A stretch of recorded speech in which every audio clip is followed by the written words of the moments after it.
আজকে সকালে আমাদের বাড়ির এই অবস্থা। জানলা দিয়ে দেখছি,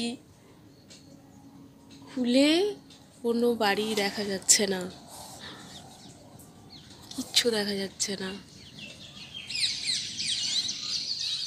শুধুমাত্র এনাকে দেখা যাচ্ছে। আমরা চলে এসেছি ব্যালকনিতে, আর ব্যালকনি থেকে ভিউ এরকম,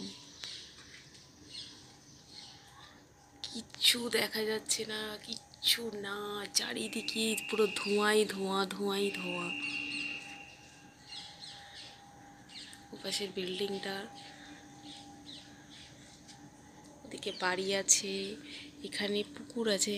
তোমরা কি কেউ দেখতে পাচ্ছ? কিছুই দেখা যাচ্ছে না। ওদিকে রেল লাইনের ট্র্যাক আছে, কিচ্ছু দেখা যাচ্ছে না, কিচ্ছু না। আমি জাস্ট অবাক দেখে।